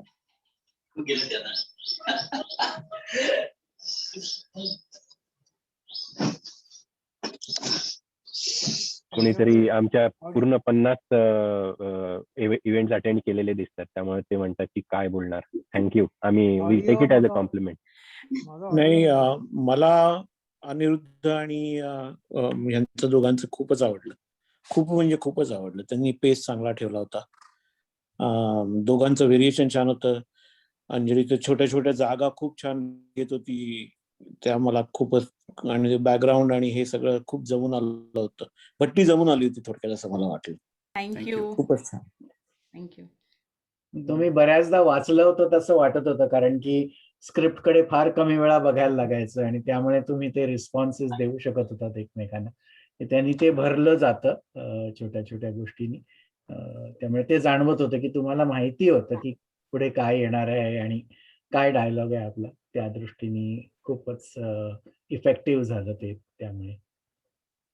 आणि तो मागचा स्क्रीनशॉट आहे जो आहे तो पण मस्त एकदम, म्हणजे आणि तुम्ही ते छान केलं होतं की तू इकडे बघून बोलत. आय डोंट नो, तुम्ही एकाच वेगवेगळ्या खोलीत असणार ना, तर आवाज शेजारीच होत. शेजारी शेजारीच. हे वर्क होतं का? त्यांना स्पेशल ऍडव्हान्टेज होता. हा. फारच अडाणी आहे बाबतीत टेक्निकली. त्यामुळे मला वाटतं की म्हणजे आतापर्यंत मी आणि संजूने जेव्हा वाचला तर तो खालच्या खोलीत आणि मी वरच्या, तरी सुद्धा आवाज घुमत होता आणि इतका त्रास व्हायचा. त्यामुळे म्हटलं हे नाही, छान पण आहे ते की कदाचित तुमच्या हे एकाच लॅपटॉपवर. एकच लॅपटॉप वापरत होते ते. आम्ही कसं पूर्ण वेळ एकाच ठिकाणी कथेत सुद्धा असतो, त्यामुळे आम्ही ते करू शकलो. तो ऍडव्हान्टेज होता. आनंद काका, तुझं आम्हाला ऐकू येतंय बोलणं. तुला बोलायचं असेल तर तू बोलू शकतोस. नाही, पण मला ऑडिओ तू चालू करतो माझा चालू कर. अरे आता ऐकू येते मला तुझे ऐकायला येतंय बोलतोय. आम्हाला. बोल हा. बोल फक्त बोल. नाही नाही, go ahead, go ahead, go ahead. बोल बोल बोल ना. नाही नाही, चालू दे. Okay okay. मी तर तुला मला सॉरी, माझं कनेक्शन कट झालं. अवधूत, एक हा, बोल मला बोल. एकच मिनिट शेवटचं एक सांगायचं होतं की म्हणजे प्रेक्षक श्रोत्यांच्या मध्ये ही एकांकिका कशाबद्दल आहे याच्याबद्दल तुमची मतं काय आहेत, तुम्हाला ती कशी समजलेली आहे याबद्दल आम्हाला ऐकायला आवडेल. ह्या सांगतीलच लोक. मराठीत तुम्हाला काही सांगायचं टू बिगिन विथ, म्हणजे इतर पण सांगतील. म्हणजे ती वरवर ह्याच्यात काहीतरी डीप मिनिंग होतं का कल्पना नाही, पण ती ते दोघे जण आधीचे प्रियकर प्रेयसी आहेत आणि तिचं आता लग्न ठरलेलं आहे, पण म्हणजे तिची मनस्थिती कम्प्लिटली अशी ऑसिलेट होत राहते. आणखीन त्याच्या मनात त्याचं पक्क आहे, पण तिच्या याच्यामुळे कदाचित त्याला एक क्षणभर कुठेतरी वाटून जात असेल, पण तरी सुद्धा तो त्याचा कामिंग फोर्स आहे त्या दोघांच्या रिलेशनशिप मध्ये. असं वाटलं की तिचे खात्री नाही झालेली की आपण करतोय ते बरोबर करतोय का, त्यामुळे ती कायम अशी मागे मागे पुढे होत राहते, ज्याचा त्यांनी पूर्ण विचार केलेला आहे आणि तो एका विशिष्ट विचाराने आलेला आहे तिथे, आणि तो तिला मे बी मदत करतो त्या पॉइंटला येण्यासाठी असं वाटलं. म्हणजे आम्हाला वाचताना एक आमच्यात म्हणजे आम्हाला एक विचार असा आला की ह्यांना ही तो आणि ती यांची म्हणजे ठराविक तो आणि ती यांची गोष्ट आहे. तसं असेल तर त्याला मादी असं नाव का दिलं होतं? मी आता तेच म्हणणार होते की मादी नाव का आहे? याचं कारण असं आहे, याचा प्रयोग मी बघितलेला होता. ह्या प्रयोगामध्ये काम केलं होतं रोहिणी हट्टंगडींनी पुण्यामध्ये. आनंद जरा मोठ्याने बोलता येईल का किंवा मायक्रोफोनच्या जवळ? अरे खरं मी माझ्या कानाला हे लावलं होतं. ठीक आहे काका, बोल. असू दे, ठीक आहे ठीक आहे ठीक आहे ठीक आहे. आता येते या बोल. बरोबर आहे, ठीक आहे. हा, तर त्यावेळी रोहिणी हट्टंगडींनी त्या बाईंचं काम केलं होतं आणि गाडगिळ म्हणून एक नट होता आणि त्याचं दिग्दर्शन मधु लोखंडेने केलं होतं. तर हा बेडरूम सीन आहे की बाई नग्न बसलेली आहे बेडवर, असा तो सीन सुरू केलेला होता अर्थात. आणि तो आपलं आपण जसं समीप करतो त्या समीपच्या फॉर्मॅटमध्ये त्यांनी तो केलेला होता. ऑब्व्हियसली त्यांनी काय केलं होतं की हेडबोर्ड जो आहे त्या हेडबोर्डच्या बाजूला रोहिणी हट्टंगडी त्या उशीवर बसलेली आहे, तिथनं ती बोलतेय आणि तो पुरुष पण उघडा दाखवला. ओके, तर त्या प्रक्रियेमध्ये नर आणि मादी ह्याच्यामध्ये हे सगळं त्यांना आठवायला लागतं किंवा बोललं जातं, असं त्यांनी दाखवलेलं होतं. आता परत प्रत्येक दिग्दर्शकाचा अनुभव आणि नाही, म्हणजे मला असं जाणवलं की ते अगदी ठराविक त्यांची गोष्ट नाही, त्याच्यापेक्षा मोठं काहीतरी आहे. म्हणजे मला म्हणजे एकूणच सर्वसामान्य माणसाच्या आयुष्याबद्दलच्या अपेक्षा ह्या अशा कदाचित असतात की थोडंसं म्हणजे सुख क्षणभंगूर असतं आणि बाकी तुम्ही म्हणजे तिला जसं सुखवस्तू आयुष्य म्हणजे फार कष्ट नको आणि हे एकाच माणसामध्ये पाहिजे. त्या एका रूम मध्ये ते एकमेकाला एन्जॉय करायला लागलेत आणि त्याच्यामधनं त्यांना जे काही घडतंय ते वेगळंच घडतंय, असं आहे ते. म्हणजे एक त्यातलं वाक्य नोटिसेबल होतं की आपण एकतर कल्पनेत तरी जगतो नाही तर आठवणीत तरी जगतो. बरोबर, असं त्याच्यात एक हे होतं की म्हणजे म्हणजे ते आता आलेत एकत्र पण तसे ते जगत नाहीत आणि ते क्षणभंगूर म्हणजे ते तिला म्हणजे बेसिकली त्यांची भेट ही अशी क्षणभंगूरच आहे आणि तसंच ते असतं असं काहीतरी त्याचा म्हणजे ते असं मला वाटतं. पण मादी नाव का ह्याच्यावर मी अडकलेले आहे की अजून कोणीतरी इथे हँड हे केलं, आय थिंक. छान केला ह्यांनी पण, दोन्ही एकांकिका सुंदर वाचल्या केल्या, मजा आली. थँक्यू. भावना म्हणून कोणीतरी त्यांनी हात वर केलेला आहे. So if she wants to talk, माझी वहिनी. If she wants to talk. अजून चिटणीस काकू अनम्यूट करायला पाहिजे तुला. नाही सॉरी, चुकून झाला तो, मी ऐकलीये. ओके, व्हिडिओ ऑन करायचा. चिटणीस काकू तुम्हाला अवधूत, मला असं विचारायचं की दरवेळेला ज्या या स्क्रिप्ट तुम्ही सिलेक्ट कोण करतं सिलेक्ट, एवढं फक्त मला पाहिजे की तुम्ही ग्रुपने करता की कोणीतरी पर्टिक्युलर माणूस सिलेक्ट करतो स्क्रिप्ट? आणि तुम्हाला उत्तर देतो मी, पण तुमचं हे काय म्हणजे तुम्हाला कौतुक करायचं असेल तर मी सांगतो नाव, तुम्हाला ओरडायचं असेल तर मग मी पॉलिटिकली उत्तर देणार. कायमच करायचं असतं मला. मग मी करतो. माझंच नाव सांगेल. मग मी करतो. हा, तू करतोस ना, नाही कारण नाही इतक्या छान छान स्क्रिप्ट कुठून कुठून शोधून काढून अगदी, आणि कलाकारांकडून ते सादरीकरण सुद्धा इतकं उत्तम होतं की काही वेळेला मला असा प्रश्न पडतो की तुम्ही ग्रुप मधनं वाचन करून असं सिलेक्ट करता की म्हणजे नाही आपण बरोबर म्हणतो ना आहे. एखादी. दोन्ही दोन्ही दोन्ही गोष्टी होतात इथे. म्हणजे पण असं काही होत नाही की म्हणजे खूप कमी वेळा झाल्या एवढ्या 75 स्क्रिप्ट मध्ये की आधी सामूहिक वाचन झालं आणि मग इथं घेतलं. जनरली एक नाही साधारण नाही, असं 2-4 नाही लोक मला म्हणायचंय, जनरली म्हणजे मला डिस्कस करतात. म्हणायचंय की जसं कमिटी नेमली जाते की हे एवढं काम ह्यांनी करायचं, हे एवढं ह्यांनी करायचं, अशा याने जे संहिता तुम्ही जी सिलेक्ट करता कुठची, नाटक असू दे किंवा ह्या एकांकिका असू दे किंवा आणखी काही इतर असू दे, तर असं तुमचं काय आहे का की अमुक ही 4 जण हे राईट. सिलेक्ट नाही करतील? म्हणजे मी थोडंसं आणखीन सांगेल त्या बाबतीत. कमिटी किंवा तसं काही प्रोसेस नाहीये.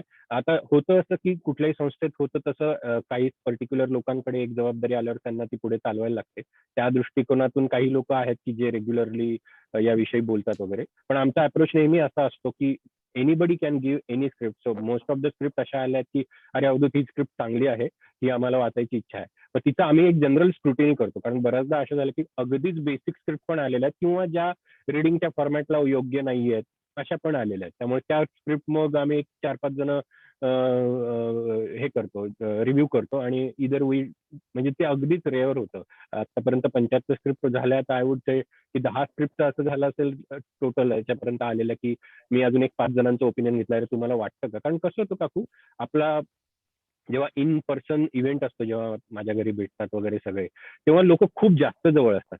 तिथे काही स्क्रिप्ट आहे ना एवढ्या काही विषय नाही हे आता माझी ही स्क्रिप्ट एवढ्या बोल्ड विषयावरची आहे. आम्ही हो. जरा विचार केला असता की ही ह्या प्रत्यक्षात जे बसून वाचायचं घरी त्या सेटअप मध्ये योग्य होईल का, आम्ही जरा 2दा विचार केला असता. पण ह्या ऑनलाईन माध्यमात ही तक्कलपणे बसून गेली. सो अशा पद्धतीचा एक साधक बाधक विचार असतो त्यामागं. आणि इन जनरल लोक लेखक तसे आपल्याकडे खूप कमी आहेत. त्यामुळे मग त्या लेखकांच्या काही स्क्रिप्ट असतात. उदाहरणार्थ तर चक्रपणे आपल्याला माहितीच आहे की तो सांगतो की माझी स्क्रिप्ट आहे, ही मला आवडेल सबमिट करायला, मग ती घेतो. सो ते आमचं नेहमीच लोकांना अपील असतं. आणि मी आज हा पुन्हा एकदा प्लॅटफॉर्म हे करेल की कुणालाही आणखीन स्क्रिप्ट कथा अशा द्यायच्या असतील तर आमच्याकडे जरूर पाठवा. आमच्याकडे एक जवळ स्क्रिप्ट बँक आम्ही तयारच ठेवत असतो आणि त्याच्यातनं अशा रॅन्डमली पिक करत असतो. आमचा प्रयास हाच असतो की 2 स्क्रिप्ट ज्या सादर होणार आहेत त्या एकमेकाशी जुळत्या असाव्या. म्हणजे आयदर एका लेखकाच्या किंवा थीम तरी एक असावी. असं नको की एक अगदी माझीसारखी खूप सिरियस एकांकिका आहे आणि एक अगदीच फारसिकल आहे. असं हे केलं तरी इन जनरल तो त्या वातावरणाचा मूड थोडासा हे होतो, असं प्रयोगांती लक्षात आलंय. तर तो एक हे असतो.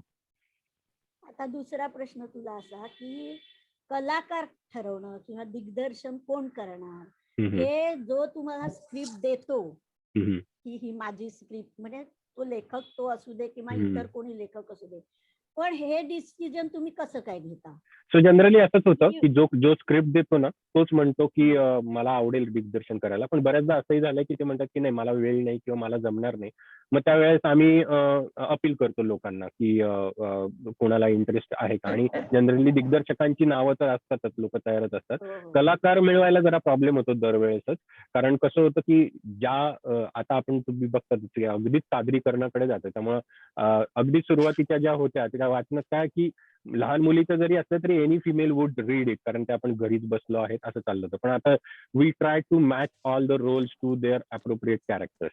मग त्यावेळेस मग आम्ही काही दिग्दर्शकांचं असं असतं की नाही माझ्या डोक्यात हे एक अमुक माझा मित्र मैत्रीण आहे ज्यांना घेऊन करायचं आहे, ते प्री कास्टेड असतं. तर बऱ्याचदा आम्ही ती आपली जी पहिली ईमेल जातो त्याच्यात सांगतो की आम्हाला कलाकारांची गरज आहे, तर तुम्ही अप्रोच करा ते त्या दिग्दर्शकाला किंवा मला वगैरे.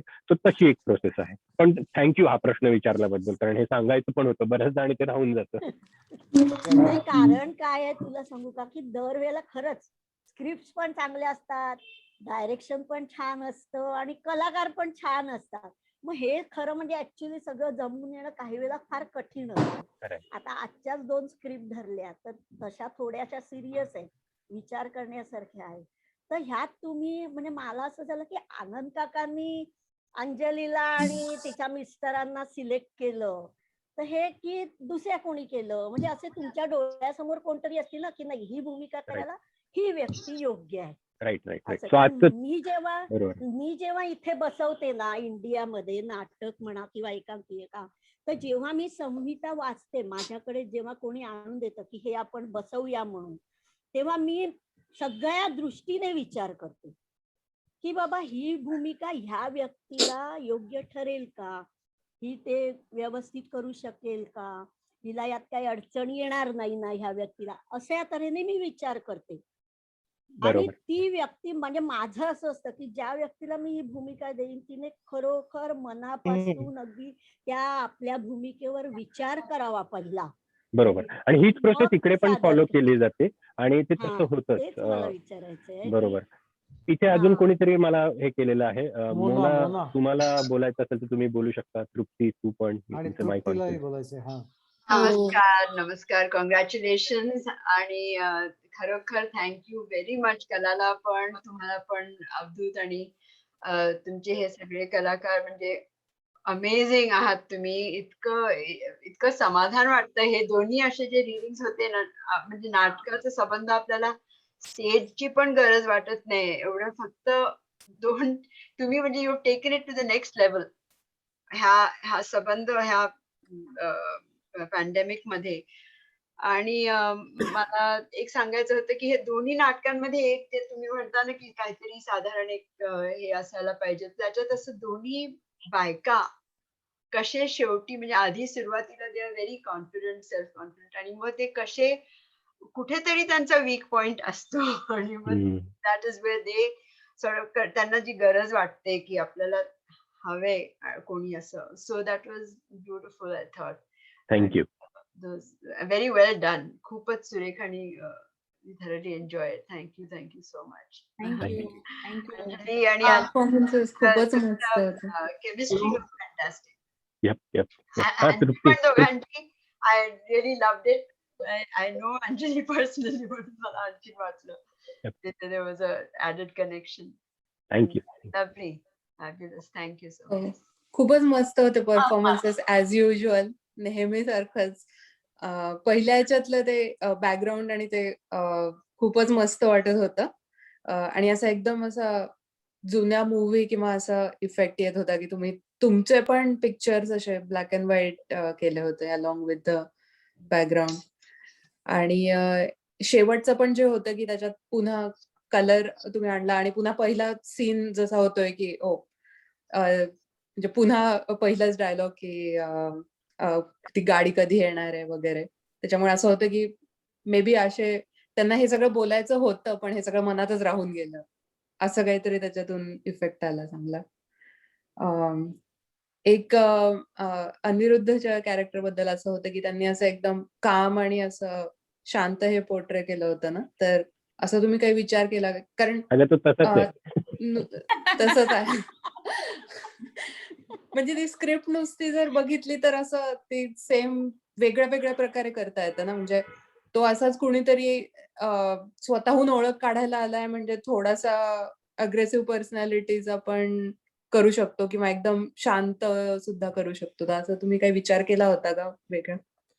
असं म्हणजे मी एवढंच सांगेन इनफॅक्ट जयप्रकाश म्हणला तसं ना, आम्ही सुद्धा सुरुवातीला जेव्हा वाचली ना 1-2 वेळा तेव्हा आमच्या दोघांचं सुद्धा इंटरप्रिटेशन खूप वेगळे होते ह्याच्याबद्दलचं एकदमच. आनंद काकाशी बोललो तर त्याचं इंटरप्रिटेशन हे वेगळंच अजूनच होतं. वेगळं. म्हणजे ऑनेस्टली स्पीकिंग आणि आय एम प्रिटी शुअर की आत्तापर्यंत म्हणजे ज्यांनी ज्यांनी बघितलं ना प्रत्येकाच्या डोक्यात एक वेगळं इंटरप्रिटेशन आलं असणार त्या गोष्टीचं. सो मी सुरुवातीला सांगायचं तर डिरेक्ट करत असताना आम्ही बेसिकली डिस्कशन केलं होतं की काय इंटरप्रिटेशन घेऊन करायचं आहे, कारण स्वतःच्या डोक्यात एक काहीतरी फ्रेम ऑफ एक माइंडसेट काहीतरी घेऊन करायला लागतो राईट. सो ऑनेस्टली मी माझ्या इंटरप्रिटेशनने करत होतो की हा जो आहे तो त्याला बोलायचं आहे आणि तो तशा स्वभावाचा आहे आणि ही स्क्रिप्ट आहे ती 1952 का 62 मधली आहे. सो तेव्हाच्या काळी एखादा माणूस जाऊन एखाद्या बाईला असं डायरेक्ट अप्रोच करून बोलणं हे खूप कठीण आहे. रेअर असेल. त्यामुळे मग तसं साधारण त्या कॅरेक्टर डोक्यात होतं. येस. ओके. सांग ना तू काहीतरी मला सांगायचंय. मी मुग्धा घेसास. ऍक्च्युअली मगाशी म्हणजे प्रश्न होता की मादी हे नाव का म्हणजे दिलं गेलं असेल. तर मला असं वाटतं की शेवटी स्त्रीचं काय आहे की अपेक्षा, स्वप्न आणि ह्या गोष्टी आणि प्रत्यक्ष वास्तव ह्याच्यामध्ये कायमच फरक असतो. म्हणजे नेहमी अपेक्षा, स्वप्न वगैरे ह्या गोष्टी कितीही जरी मनात असल्या तरी सुद्धा त्या बाजूला राहतात आणि शेवटी फॅक्ट काय आहे तिच्या डोळ्यासमोर काहीतरी, म्हणजे त्या सर्कलमध्ये त्या तेवढ्या चाकोरीच्या बाहेर फारशी जाऊ शकतच नाहीस ती, म्हणजे ते तिला स्वीकारावंच लागतं. तर ही एक गोष्ट म्हणजे असं प्रामुख्याने मला जाणवली. आणि म्हणून कदाचित की जे काही आहे हे समोर आत्ता आहे आणि माझ्या जे काही स्वप्न, अपेक्षा वगैरे आहेत त्या फार आता दूर आहेत आणि ह्याच्याशिवाय मला पर्याय नाहीये. हे नेहमी स्त्रियांच्या आयुष्यामध्ये प्रामुख्याने म्हणजे हे अगदी जाणवतंच आणि हे खरं वास्तव आहे. आणि अभिनयाच्या बाबतीत बोलायचं तर काय, सायलीने म्हणजे शेवटचा जो काही क्लायमॅक्स आहे तो दोघांनी खूपच त्यांचं छानच केलं. म्हणजे फार चांगलं हे. आणि पहिल्या एकांकिकेमध्ये, ओळखमध्ये तर म्हणजे शेवटी ते स्क्रिप्ट वाचतात हे अगदी म्हणजे मध्ये शेवट जाणवलं. तोपर्यंत इतकं त्यांनी चांगलं केलं होतं. त्यामुळे सादरीकरण चांगलंच नेहमीप्रमाणे. धन्यवाद. त्याच्याबद्दल एक कॉमेंट माझी अशी, म्हणजे की बरोबर तुम्ही म्हणालात तसं ते स्त्री म्हणजे ते ठराविक तो आणि ती याची गोष्ट नाही, तर ती स्त्री बद्दलची आहे. आम्ही नंतर वाचताना म्हणजे नंतर आम्हाला असंही वाटलं की या बरोबर ते स्त्रीचा स्वभाव स्त्री बद्दलची आहे. नंतर मला स्वतःला, मला माहित नाही इतरांना वाटलं की नाही, असं वाटलं की एकूणच माणसाचं आयुष्याबद्दलच असं असतं की म्हणजे वास्तव आणि हे, तर त्याच्याबद्दलही ती कॉमेंट्री आहे की काय. इट्स अन ओपन टू म्हणजे इंटरप्रिटेशन. पण म्हणजे एकूणच आपण ठराविक आयुष्याबद्दल काही अपेक्षा धरतो त्या आणि वास्तवाच्यात तफावत असते. सो आय थिंक मला वाटतं म्हणजे त्याच्यापेक्षाही ते मोठं कदाचित त्याचं इंटरप्रिटेशन असू शकेल, माहित नाही. नाही, मुळामध्ये नाही, कसं ती आहे, तफावत बेसिकली प्रिमिटिव्ह रिलेशनशिप्स अँड अर्जेसच्या कंपॅरिझन मध्ये खूप जास्ती असू शकते. आणि त्यावेळेला बेसिकली ऍज अ फिमेल किंवा मादी म्हणून बाईला ते फिलिंग येतं ना की ती तिची जी बेसिक अर्ज किंवा प्रिमिटिव्ह अर्ज आहे त्या बाबतीत तिला खूप कमी चॉईस उरतो when she gets into a formal contractual type of a relationship like marriage, let's say, right. त्याच्या वेळेचं ते फ्रस्ट्रेशन आहे. आणि if she has actually experienced or wanted to experience that kind of a relationship by choice, तर तो तिला कधीच मिळत नाही. त्याचं फ्रस्ट्रेशन आहे ते. आणि हे कुठल्या एका स्पेसिफिक फिमेलसाठी नसतंच, हे सगळ्याच फिमेलसाठी असतं. नाही, त्याच्यामुळेच तू जर मादी घेतली तर मादी इज ऑब्जेक्टिव्ह ऑफ सेक्शुअल दिसतील. ओके, असंच बघितलं गेलेलं आहे, म्हणून मादी नाव दिलं गेलेलं आहे. आणि ते असताना जेव्हा ती बाई, म्हणून तो बेडरूम मधला सीन घेतलेला आहे, म्हणजे तिथं असताना तिचं स्त्रीत्व त्यातनं जिथनं बाहेर येतं ते वेगळं असतं. ती नुसती मादी नसते, त्यावेळी ती एक स्त्री असते. तो जो भाग आहे, म्हणून तेंडुलकरांनी हे घडवलंय ते बेडरूम मध्ये घडवलंय, बेडवर घडवली ही गोष्ट. एकच मिनिट, सॉरी मी डिस्टर्ब करतो. इथे अजून काही लोकांनी रिक्वेस्ट केली. नीमा मावशी, तुम्हाला काही बोलायचं आहे का? मला आधी तर काय की दोन्ही स्क्रिप्ट सुंदर होत्या आणि ऍक्टिंग खूप छान झालं. पहिल्या स्क्रिप्ट मध्ये त्या बाईचं नाव निर्मला, निमी आणि निमा ही तिन्ही नावं माझी आहेत. माझं खरं नाव निर्मला आहे. माझी सगळी फॅमिली मला निमी म्हणते आणि सगळे फ्रेंड्स मला निमा, इथे आल्यानंतर निमा. त्यामुळे it was a little closer connection too. पण अतिशय सुंदर काम झालं आणि तुम्ही काही वाचत होता असं वाटलंच नाही. तुम्ही दोघं खरंच तिथे बसलात आणि एकमेकांशी म्हणजे हे संवाद खरोखर होत आहेत असं वाटलं. खूपच छान. आणि दुसऱ्या स्क्रिप्ट मध्ये ऑफकोर्स सायलीला मी नेहमी म्हणते की असं सेक्सी काय रोल असला तर हिला द्यावा. आणि तो बरोबर तो जो एक पाहिजे होता त्यातला एक सेन्सियस फिलिंग ते तिने इतकं परफेक्ट आणलं आणि फारच छान. आणि शेखर ऑफकोर्स तू अगदी म्हणजे शांत स्वभावाचा माणूस आणि may be that was the attraction between the two when they were meeting before. That sort of like feels like की त्यामुळेच ते एकमेकाला पूर्वी अट्रॅक्ट झाले असतील. कारण ही अशी नुसती फार हे म्हणजे इमोशनल आणि तो म्हणजे अगदी म्हणजे स्थिर स्थावर म्हणतात, काय म्हणतात त्याला माहिती नाही.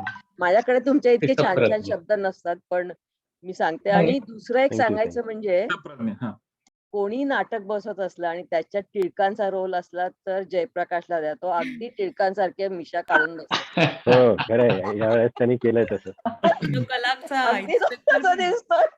ते मिशा जरा आता मुद्दाम वाढवल्यात, एका ठराविक कारणासाठी वाढवल्यात तसं. निमाताई, मी त्याला ऍक्च्युअली प्रॅक्टिसच्या वेळी म्हटलं की तो विक्रम गोखले दिसतोय म्हणून. Actually that is true. आणि निमामाशी तुम्ही जे शेखर बद्दल बोलला की अगदी अतिशय शांत वगैरे, तर तो त्यांनी अभिनय केलाय, तो काय प्रत्यक्षात तसा अनिरुद्ध व्यवस्थित शांत आहे, तसा शेखर अरे, अजिबात नाहीये. त्यामुळे तो शेखर तर खराच अभिनय होता असं म्हणायचं. नाही शेखर तसा शांत स्वभावाचा आहे. मी त्याला आता कित्येक वर्ष ओळखतेय.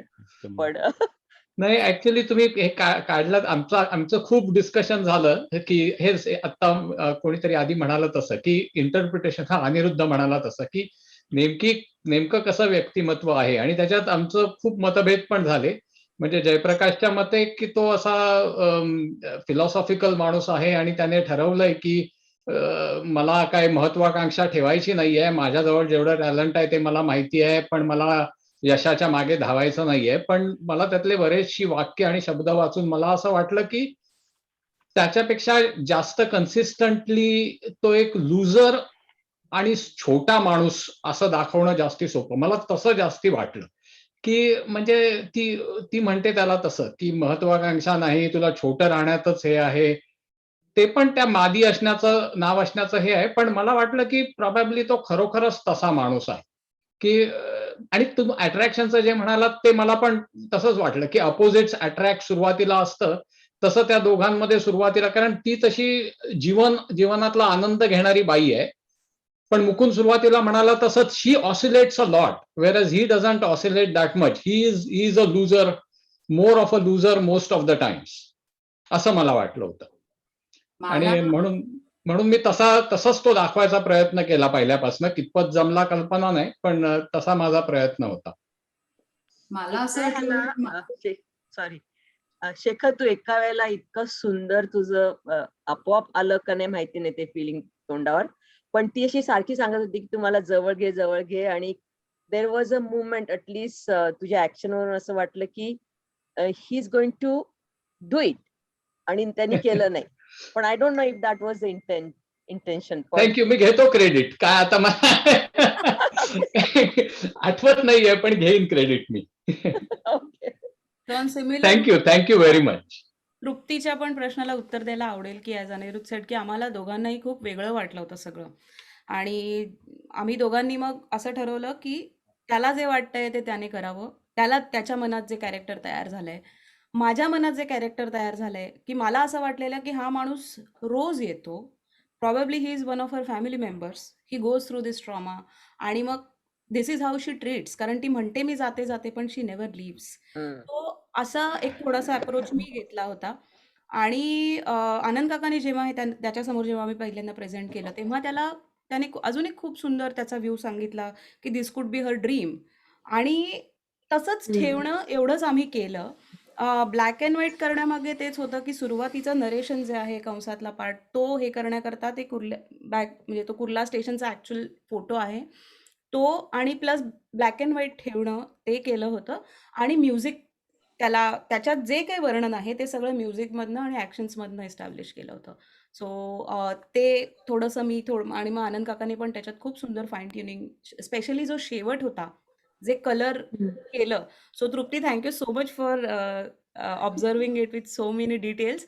पण तो जो शेवट होता, ते जे शेवटचं वाक्य आहे ते ॲक्च्युली ॲडेड वाक्य आहे आनंद काकाने सुचवलेलं की पुन्हा एकदा तोच हे येतो आणि इज इट अ लूप और, आणि मग शेवटी आपण ते प्रेक्षकांना देतो, त्यांनी त्यांच्याप्रमाणे त्यांना जसं लागलंय कानाला डोळ्याला तसं त्यांनी ठरवावं. सो तो भाग त्याचा होता, कलर करण्याचा भाग. सो असं सगळ्यांच्या ह्याच्यातलं थोडे आम्ही पर्स्पेक्टिव्ह घेतले आणि ते केलं असं मी म्हणेन. आपण शेवटच्या काही ह्याच्याकडे जातोय. आय थिंक धनश्री संत त्यांना काहीतरी बोलायचंय. हाय, धनश्री संत बोलते पुण्याहून. हॅलो. बोला. दोन्ही एकांकिका खूपच आवडल्या मला.